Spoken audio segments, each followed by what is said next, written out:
centrado no aluno, a partir de uma proposta do teórico e psicólogo Carl Rogers. O ensino centrado no aluno nasceu para ser um modelo alternativo ao ensino tradicionalista, um ensino mecanicista que já existia e vigora até a presente data de hoje. Esse ensino ele propõe muitas coisas além do ensino tradicionalista, formas de se avaliar, formas de se praticar o ensino diferente.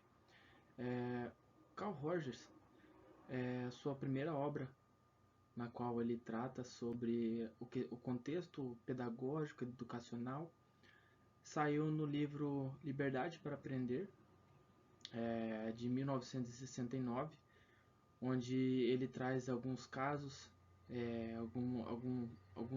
algumas utilizações que já estavam sendo feitas na época por professores, na qual ele também traz os resultados de todo esse modelo, e ele explica também algumas formas de se aplicá-lo, alguns enfrentamentos que o profissional venha a enfrentar durante o processo. Dentre os benefícios que traz esse método de ensino, essa forma de aprendizagem ela pensa na realidade do aluno. É voltado para que o aluno aprenda conteúdos que sejam pertinentes à sua realidade e, além de ser pertinentes, que ele consiga utilizar também dessa aprendizagem no seu dia a dia, no seu contexto social, no seu contexto familiar, uma aprendizagem que tenha significado para o aluno e não somente uma aprendizagem de conteúdos. Sua teoria e prática andam igualmente em conjunto, não desfazendo uma da outra. Esse método de ensino ele tem uma maior absorção do aprendizado pelo aluno, por questões na qual ele trabalha diretamente no ensino, ele escolhe, ele participa da escolha dos temas que ele vai aprender, além de fazer parte de todo o processo. Ele não fica só como coadjuvante no processo de ensino. Além de desenvolver habilidades socioemocionais, aprender a lidar com crítica, com feedbacks que aparecem durante a aula. O problema de pesquisa desse trabalho foi pensar como a ACP, abordagem centrada na pessoa, pode contribuir para que tenha uma aprendizagem mais humana, integral, uma aprendizagem significativa para a vida do aluno. Dentre os objetivos da pesquisa, o objetivo geral é discutir as contribuições da abordagem centrada na pessoa aplicada à aprendizagem, aplicada ao contexto pedagógico. Como primeiro objetivo específico, primeiro capítulo, seria estudar o contexto histórico da abordagem centrada na pessoa, situar quando ela surgiu, em que momento ela surgiu, como ela se desenvolveu ao longo dos anos. Outro tópico específico, outro objetivo específico do trabalho foi compreender o aluno como ser ativo durante o processo de aprendizagem, como o aluno ele fica no meio de todo esse aprendizado, participando diretamente desse aprendizado, e não só um aprendizado mecanicista na qual o professor é quem diz as narrativas de ensino e ele é visto como o detentor de todo o conhecimento.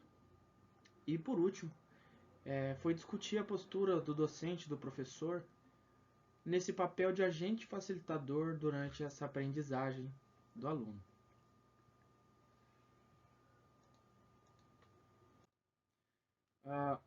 Dando breve contextualização da abordagem assentada no aluno, ela surgiu por volta do ano de 1940, e ela pode ser dividida durante todas as obras do teórico Carl Rogers, na qual ele fez a criação e desenvolveu essa abordagem. A primeira primeira fase, ela se situa bem no início de 1940 e 1950, e ela fica conhecida mais como psicoterapia não diretiva, através da sua obra Psicoterapia e Consulta Pública.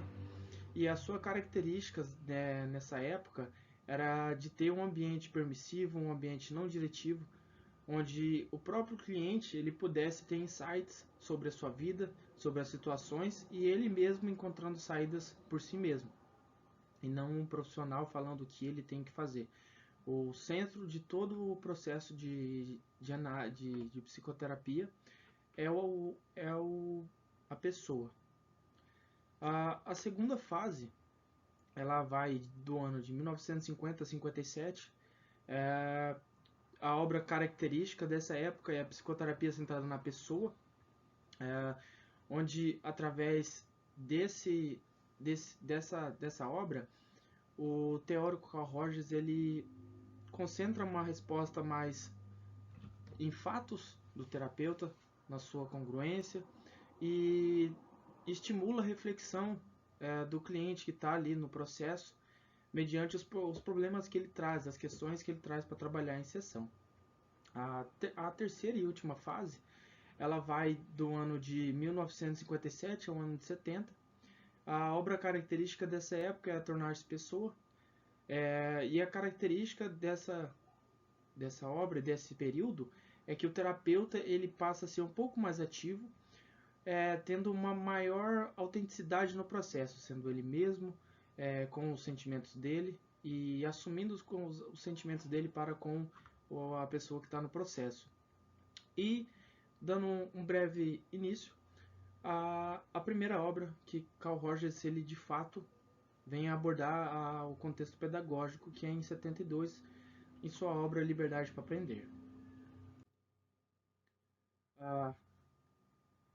Essa forma de fazer terapia, ela sempre instiga a curiosidade da pessoa que está no processo a buscar as alternativas por ela mesma, as suas descobertas e todas aquelas questões que ele traz. E assim como na terapia, o processo de ensino ele é igual. O aluno é o centro de todo o processo. Carl Rogers também traz um contexto muito importante,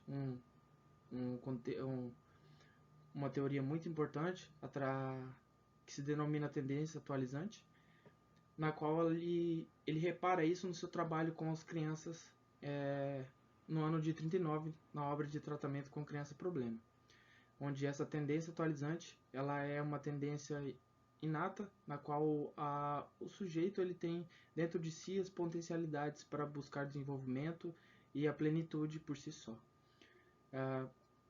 Para a criação de um ambiente convidativo à aprendizagem, utiliza-se das atitudes facilitadoras, que é a congruência, ser aquilo que se é, a consideração incondicional, aceitando os sentimentos, as expressões, sem comparar, sem julgar, e apreciando a totalidade da pessoa que está ali no processo, como ela é. E por último, a compreensão empática, onde capta as experiências do cliente tal como ele mesmo percebe. O ensino através do aluno, o modelo tradicionalista, foca o professor como centro de todo o processo, né? Focalizando a cognição, o intelecto do aluno. Esse modelo de ensino centrado no aluno, por sua vez, já valoriza a autonomia e a confiança no aluno durante o aprendizado. Ele estimula as escolhas a partir do ponto de referência interno, onde constituirá a sua avaliação, ou seja, o aluno ele é quem vai ser diretamente direcionado ao conteúdo de aprendizagem. E a característica desse ensino é a aprendizagem significativa, que ela já amplia os conceitos que já existem na cognição do aluno, dando espaço para que novos conceitos sejam ancorados ao que já existe. Moreira destaca duas condições na aprendizagem com significado, que o material tem que ser lógico, que faça sentido para o aluno e que ele tenha uma relação com a experiência já do aluno, que ele já tenha. A aprendizagem é uma aprendizagem também que trabalha através dos erros, construindo conhecimento a partir dele, e tendo a interatividade entre os alunos e com o professor de fácil acesso. A avaliação dos alunos nesse modelo de ensino é realizada pelo próprio aluno. E ele tem a sua característica na avaliação formativa, em que mede o quanto o conhecimento está ocorrendo, a medida, e de recursiva, que permite a aprendizagem através dos erros como fator de aprendizagem. E o professor, durante esse processo de ensino, ele atua como ele vai se descobrir como facilitador e vai mediar todo o ensino do aluno, e não como apenas um narrador. E esse modelo de ensino ele abandona a narrativa do professor, onde o professor vai manifestar essas atitudes facilitadoras, a congruência, a consideração empática e a consideração incondicional. E o professor considera o aluno como um ser completo em toda a sua dimensão social, biológica e mental, sem desconsiderar isso. E dentre alguns fatores que constituem essa aprendizagem é que o aluno tem dentro de si suas potencialidades para aprendizagem, tem a tendência atualizante, e é importante incentivar o questionamento dos alunos e se apropriar de diversas ferramentas que vão além dos slides e quadros de giz. Deixar explícito que o conhecimento é mutável e que a certeza não é uma verdade completa. E a consideração final é que esse trabalho procurou explanar de forma um ensino alternativa, uma forma de ensino alternativa que vai além do ensino alternativo. E embora esse modelo de ensino é muito inovador, ele é pouco usado pela resistência apresentada pelos pais, professores e todo o contingente que compõe a escola. E é isso, agradeço a atenção de todos.